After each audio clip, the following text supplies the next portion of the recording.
Everyone, it's Alexis Cardoza. What's up, everybody? It's the Wild Rhino Clark Connors from New Japan Pro Wrestling, and I am here getting wild, drinking an 805. Hey, this is Billy Starks. Rip F and Bison. I ran out of booze. Join us because we're drinking at Moe's. I am the fire starter, the Carney Killer. I am born to die, Jake Christ. This is Bobby Olson. We're drinking at Moe's.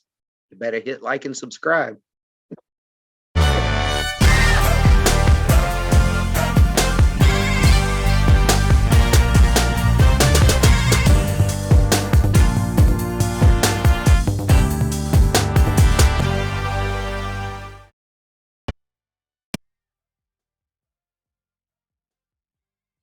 All right, everybody, taking time out before we get this show started, that I want to thank Reaper Apparel for having Drinking at Moe's be a brand ambassador for their clothing line. They got good stuff. They got t-shirts, they got hoodies, they got beanies, they got lots of great stuff, encouraging everybody to break out of their comfort zone, live their best self, and hey, it's something I try to live every day. Now, be sure when you go and you're filling out your order, use the code Drinking at Moe's, get 10% off, and the link and the code will both be in the description. Let's fucking go. All right, everybody, welcome to the Drinking at Moe's channel. We are doing my 2 cents. This one's going to be going over celebrities in wrestling, whether good or bad. I mean, we won't go over them all because, I mean, good Lord, that would go all the way back to Muhammad Ali in one of the first WrestleManias. But before we go there, Before that, make sure that you, treat that like button. You know what? Here's what you're going to do with a like button today. Give that damn like button a rock bottom. Make sure he's okay. Also, don't forget, leave a comment. We need reviews on the audio platforms too. That also helps because those algorithms are a pain in the ass. All right, let's go before I get into too big of a tangent. you forgot one. What? You forgot one. Subscribe. Yep, I forgot that one. Damn it, I've been busy this week. Leave me alone. All right. Yeah, it happens. All right, but like I said, this episode we're going over celebrities in wrestling. They can go back, good Lord, a long ass time. There's been some good ones. Especially lately with the likes of the first one I'll go over, Bad Bunny. Bad Bunny. Some of the best celebrity-involved matches in recent memory have all involved Bad Bunny. I mean, go back to that. All two of them? I mean, he's had like, what, 2 or 3? Had 2. But still, some of the best celebrity-involved matches that have ever been done. I mean, hell, go back to that Backlash pay-per-view they did in Puerto Rico. Oh, yeah. That the reaction alone that he got on his entrance, it gives me goosebumps to this day thinking about it. Oh, yeah. Well, when you also realize they're in Puerto Rico. Bad Bunny versus Damian Priest in what they call a Puerto Rican street fight. Something like that, yeah. And Damian Priest has some Puerto Rican blood in him, I believe. So you got 2 Puerto Rican guys battling out, and you know what could be a homecoming in Puerto Rico. I don't know. Big deal for us. Tim Ross would say a regular Saturday night in Puerto Rico, and you know. I mean, hell, when Bad Bunny comes out, the entire damn arena is singing his entrance song. I mean, come on, man. Yeah. I mean, Yeah. hell, even, I heard an interview with Samantha Irwin, whatever the So, hell it is. She's right there. What would normally give us goosebumps, she's like, it is what it is. She said when Bad Bunny came out and they started singing his entrance, she got goosebumps. He doesn't get goosebumps. And yeah. she's engaged in a human highlight reel. Yep. Mr. Ricochet. Yeah. He's one of my personal favorites right now, but oh, goddamn. I love my Dr. Pepper, but it gives me the burps like crazy. Oh, hello. Now, like, I haven't said that one before. Hell, yes, I've said it plenty. All right, so the next one that I have on my list that, I mean, he hasn't had too many matches per se, but the one that I can remember off the top of my head was pretty damn good. And I mean, him involved in wrestling goes all the way back to hell, Hulk Hogan and WCW when he first, I believe when he first got there. Talking about Shaq. Oh, And I mean, he was involved in, I'm wanting to say it was Jade Cargill's first match on AEW programming. yep. And I was going to say, for what it was pretty decent. I mean, I thought Shaq did pretty well for himself considering, you know, good Lord, the size difference there and, you know, the punishment his body got put through in, you know, in his basketball career. But if you haven't noticed, you know, you sit there and you say that he's got his start about the same time that Hogan got his start with WCW with that run. He was the special referee for that Bash at the Beach match with Ric Flair. He handed Hogan the title. Okay, fine. And then you wind up going forward. His next, I remember correctly, the next time he actually stepped foot in a wrestling ring was at Wrestle Mania for the Andre the Giant Battle Royal. By that time, he was retired. Yeah. So, and it's one of those things where it's like, okay, great, you did the thing. We as the NBA don't want you to do that because you were going to make us millions. I mean, you're going to make millions, and we might make something off of you too. Don't do that. We don't want you to get hurt. So he doesn't do that. Has a Hall of Fame career. He's one of the most likable guys in the world. And then he shows up for WrestleMania for the Andre the Giant, has a showdown with Big Show, and then what's he do? Yeah, they were teasing something between the two of them, and nothing happened. Nothing happened. And then the next time you see him he's promoting Jade Cargill, which, hey, if the man had an eye for talent, he picked a good one. That is true. We just have to wait and see what she does in WWE because all she's doing right now is showing up and. Yeah, although here's the thing: as of recording this, she hasn't been on in a while. No. Like usually she was like, "Oh, I'm getting out of the limo," blah blah blah.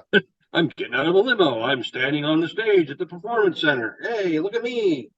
I'm not going to do anything right now. Yeah. So it's like, okay, I'm almost like, I'm going to be excited for whenever it does happen. Mm-hmm. But the way that it keeps on,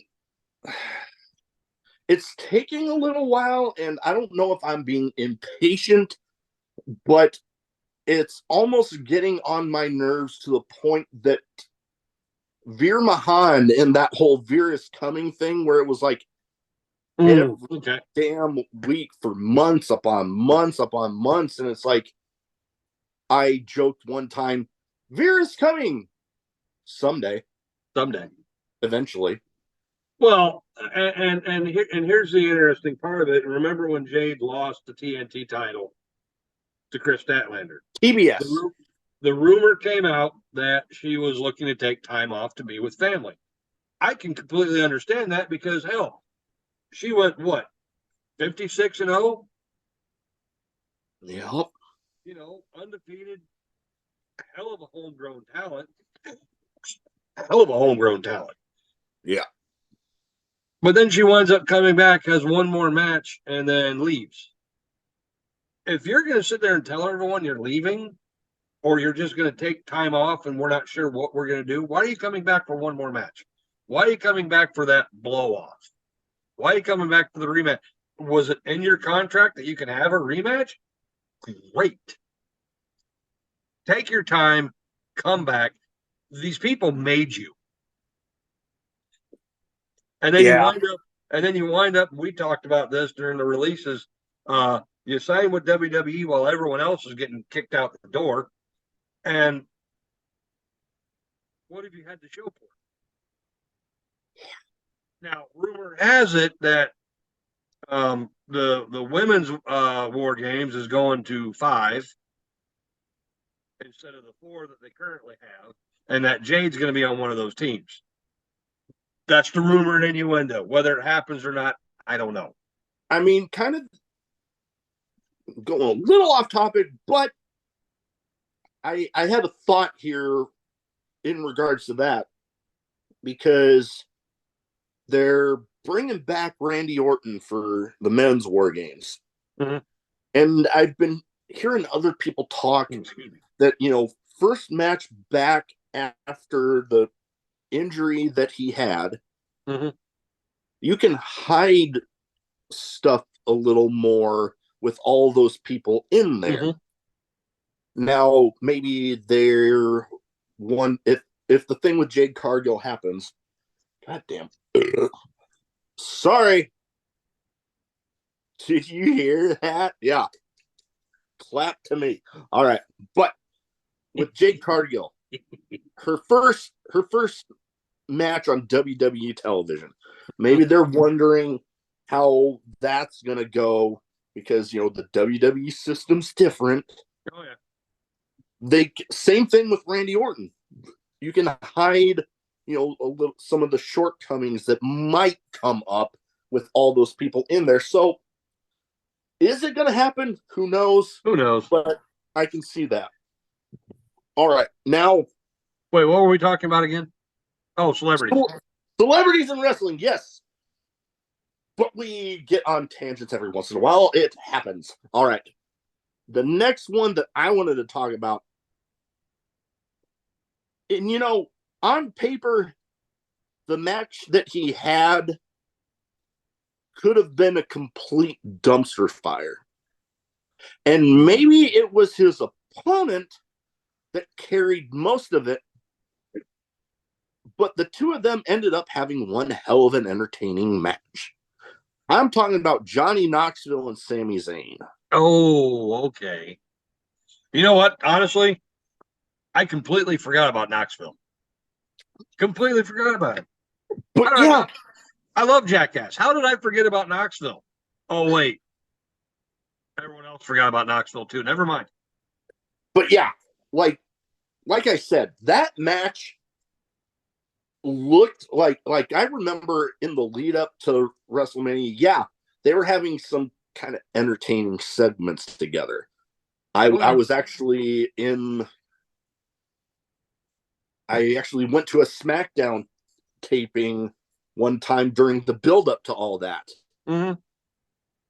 And yeah, there were some entertaining segments, but Yeah, and to go off of that, one of those entertaining segments, and I'm going to assume it's the one in Omaha that you were at, actually involved two of local talent.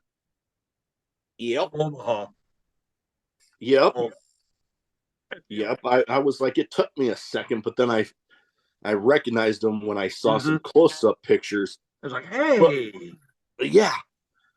But it was, other than that, the build-up and, you know, me looking forward to the card, I was kind of like, oh God, really? They're still doing that. But then I get to actually watching it, And I'm actually being thoroughly entertained. Yeah, I wound up watching it. I actually watched it like maybe 2 months ago, I think it was. I was just flipping through YouTube and it's like, huh, Knoxville and Sami Zayn at Wrestle Mania. Let's go ahead and take a watch. What the hell? A mouse trap. What the? And it's just one of those, it's a pure jackass. Yeah, Pure jackass. That match was way better than it had the right to be. It was. It was almost like and you know, to Sammy's credit, I mean, I can almost assure you that Sammy came up with about 90% of that, and then or it could be more of Knoxville said, "Hey, this is what I'd like to do," and Sammy goes, "We can do this," and did everything, and then they said, "Okay, well, we're in a crappy part of the show. Let's blow this out of the water." And as best as you can for an entertainingly fun, you could almost call it a hardcore match with a comedy edge to it. Yeah, definitely. And it's almost like, let's see what we can do with this. Because I mean, it's kind of like with Edge and Mick Foley when they had their hardcore match at WrestleMania. They were in a shit spot. They had Joey Styles. Well, Joey Styles has said, I don't even know why that frick I was even here. Was I called by WWE just to call this match because it was hardcore, because it was Extreme Rules? It's kind of like that. They took a match that it should have been a cakewalk for Mick Foley.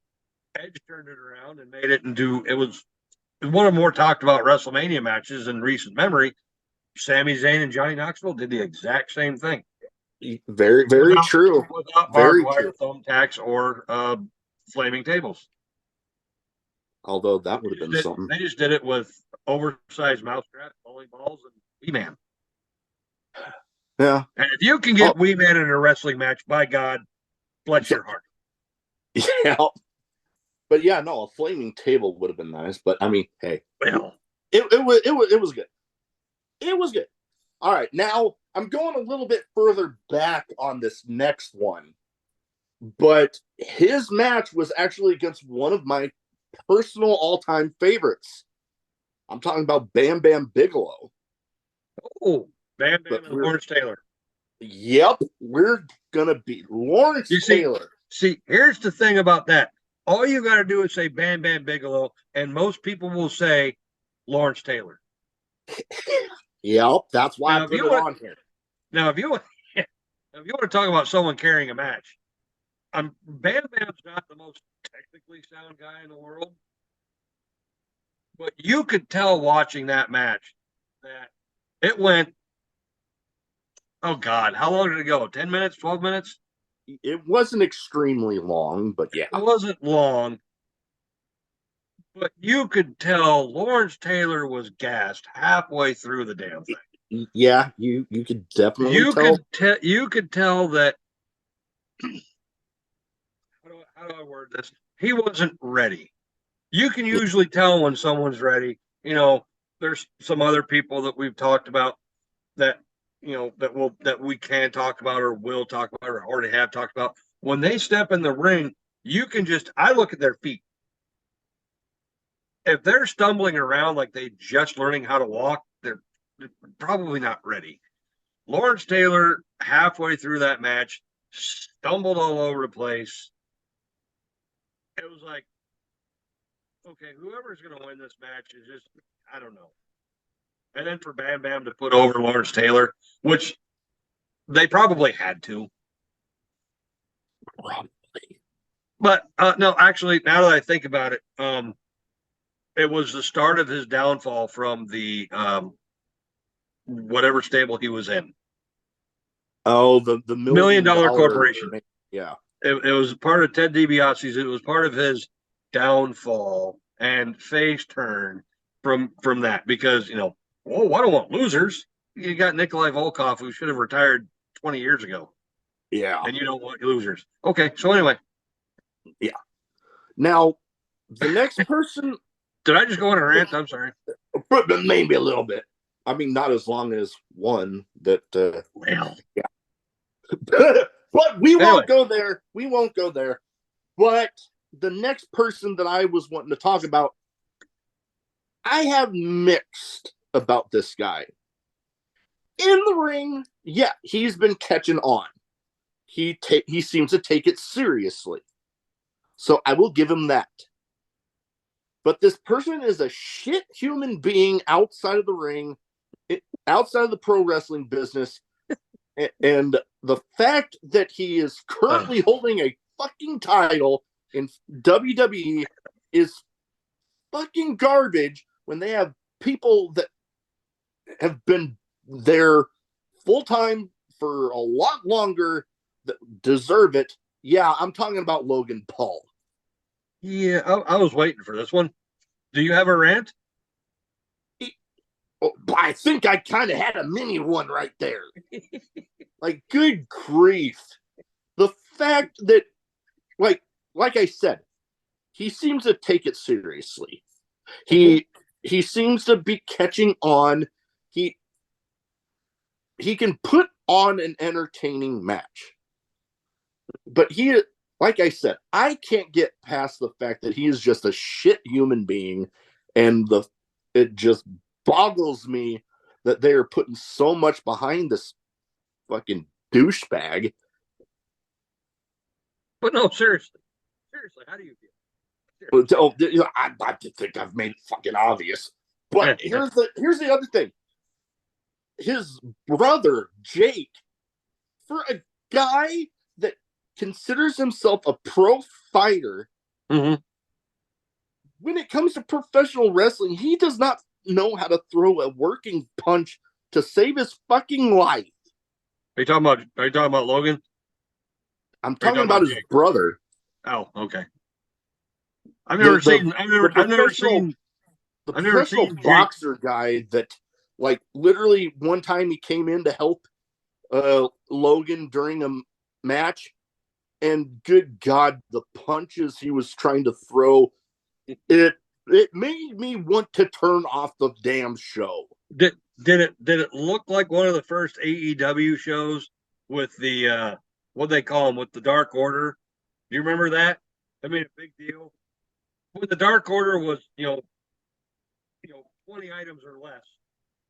Back when they first started, when AEW Dynamite first started, and you had the Dark Order with Evil Uno, and they had the Higher Power, and they just had a bunch of like indie wrestlers dressed all in like the all black morph suits, and they called them creepers. And they came out to the ring one time to attack the good guys, one of like Cody and Dustin, and the camera panned right on one of the guys that was,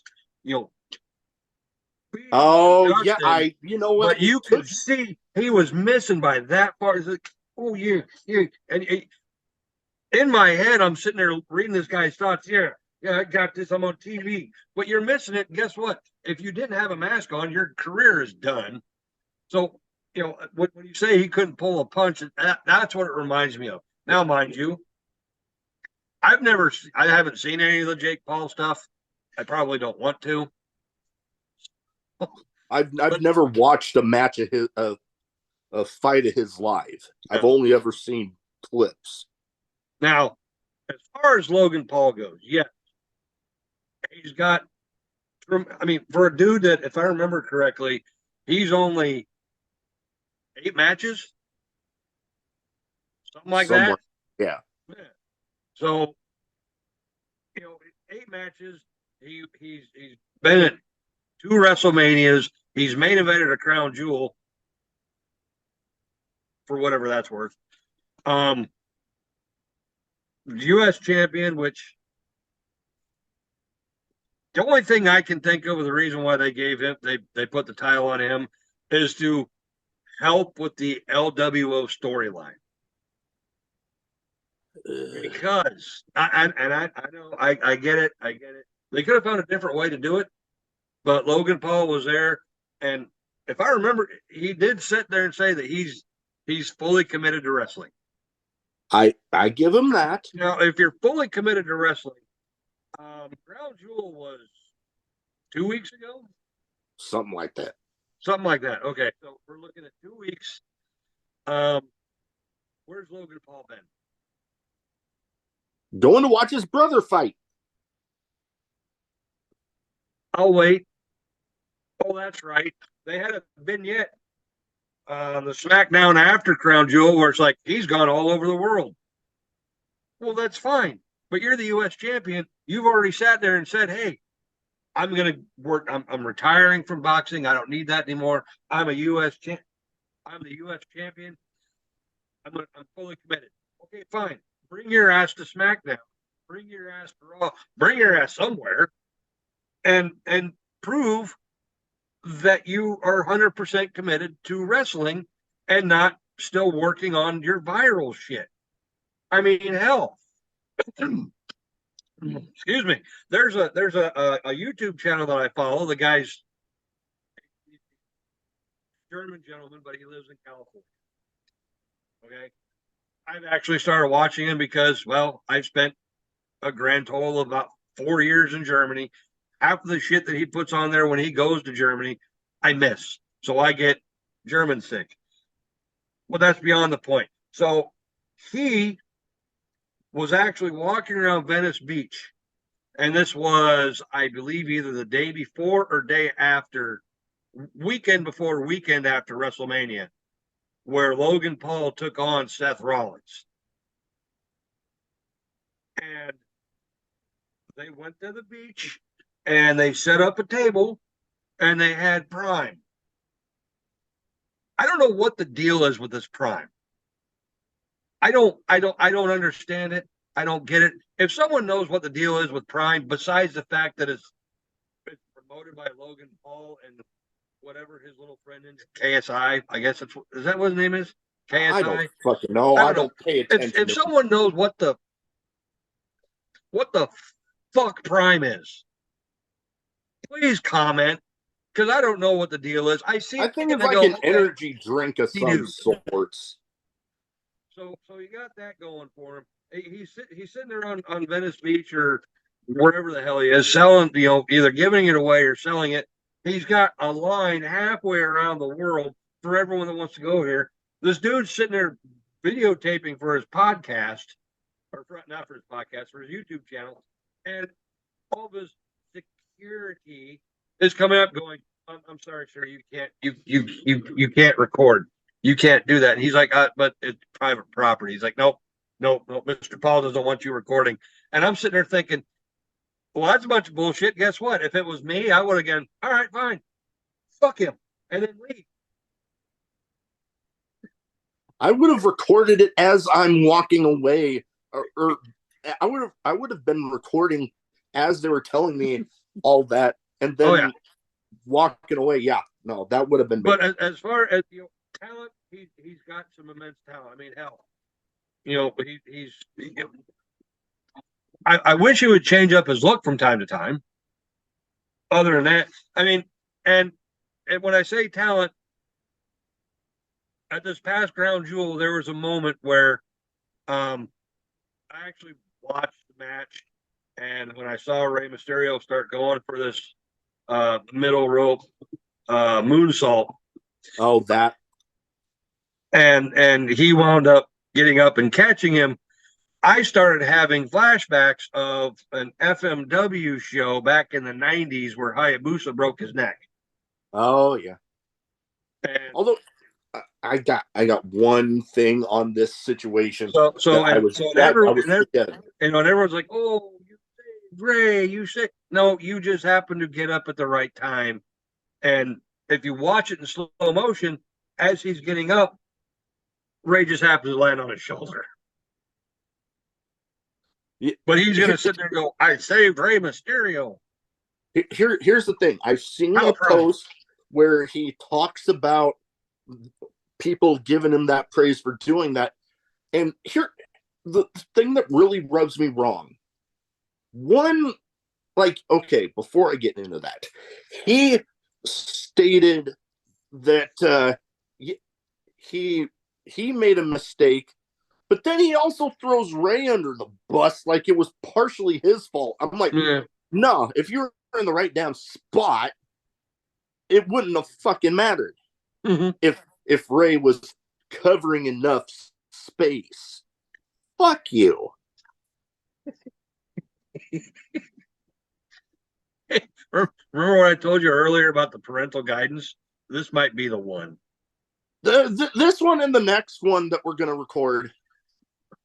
Yeah, definitely. But anyways, now going the last two people, because we could go on a Oh God. bunch of different people. The next person I wanted to talk about had, I mean, an undeniable career in one area, talented like hell, but then wrestling comes in and good God, it was embarrassing watching. I'm talking about Gronkowski. Oh. The whole 24/7 title thing, and him hosting the COVID Mania. Oh. Yeah. God, Okay. that was just my brain hurts thinking about it. So, so Gronk made his unofficial debut at Wrestle Mania, whichever one it In was front at. of nobody because No, no, no, no, God. no, no, no, no, no, no, no, no, no, no, no, no, no. It Oh was wait, no, it was before. Yeah, no, I know what you're talking about. I know what It you're was the talking about. WrestleMania that Mojo Rawley got squandered. I mean, won the Andre the Giant Battle Royal. I get it mixed up. You win something that prestigious and you think big things. And when your name is Mojo Rawley, your big things is staring in a mirror and painting blue squares on your face and then getting released 6 months later. But that's not here nor there. Yeah. So as far as Gronk goes, okay, fine. Gronk is a big guy. He's intense. He's hype, I guess. Do you remember that him getting involved?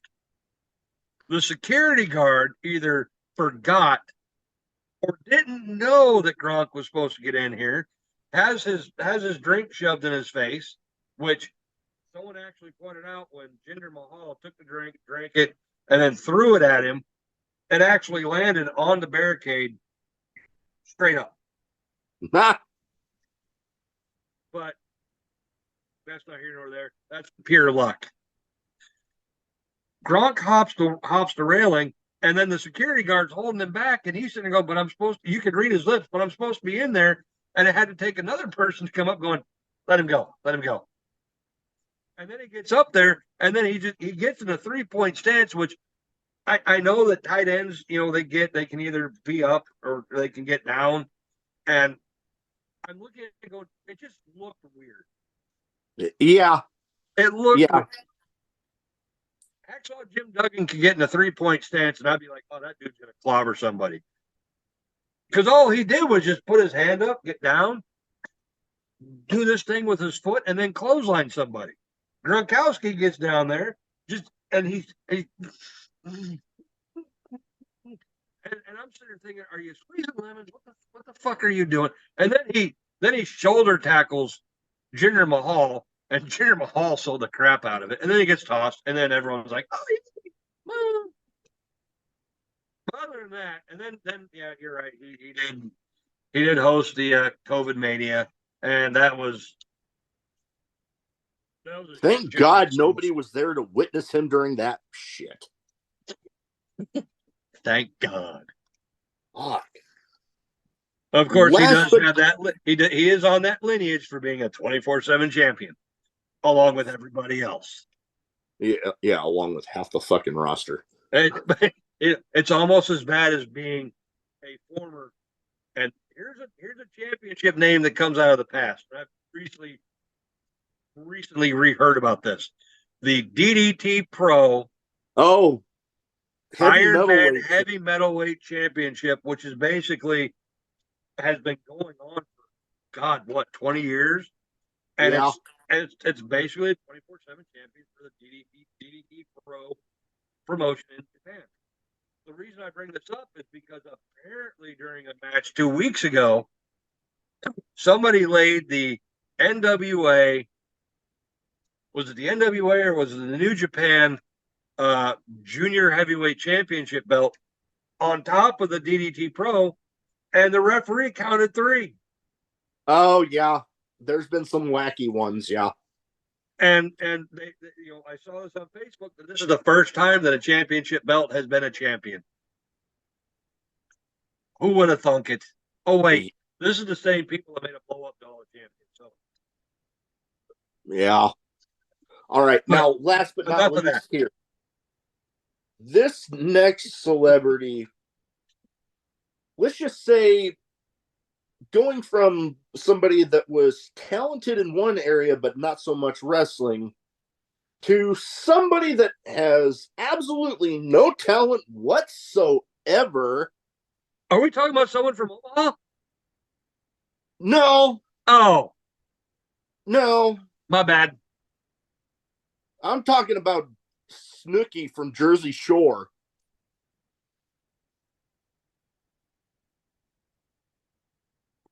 What a fucking waste of a WrestleMania match. And this is saying she had as her partners Trish Stratus and John Morrison. 2 amazing talents, undeniable. And who are But they facing? even they couldn't save that dumpster fire of bullshit. Who were they facing in that match? I don't even fucking remember. I tried to forget that whole fucking I thing. know what you're talking about. That's why I clammed up because, oh dear God. I stay away from Jersey Shore because all that shit just gives me a headache. But the simple fact that this chick shows up and she got the pin. Someone jobbed to Snooki. Yeah. Someone took the pin from someone ate a pin from Snooki. Oh God! Whoever did that should have gotten in the Hall of Fame right then and there. Yeah. Right then and there. Here's my You let someone who's got absolutely no talent. She's wearing Uggs in the ring, for God's sake. Whoever takes this pin, we will give you a Hall of Fame ring tonight. Here is my thing. Every single one of them damn people from that Jersey Shore show, I lump into the same category that I put every one of them goddamn Kardashians in. No talent fucking moochers. They haven't, literally, the Kardashians, the only people that were at any point involved with that family that have done anything to deserve to be famous was literally the Olympian Bruce Jenner, whatever, Caitlyn that she's going by now. That Kanye, he used to be married to him. Yeah. And then I think Lamar Odom. That's it. That is it. Oh, wait, no. And the dad that he was O.J. Simpson's lawyer. There you go. That's it. Yep. We're going to blame OJ for that one, okay? We could blame OJ for a lot of shit. We can. All right. I've got one that just popped into my head. Okay. This is a guy that wrestling fan, but at the time did not deserve to be in there. The only reason why he was in a ring was to promote his movie. Caught all kinds of hell and is actually making a name for himself on the indies.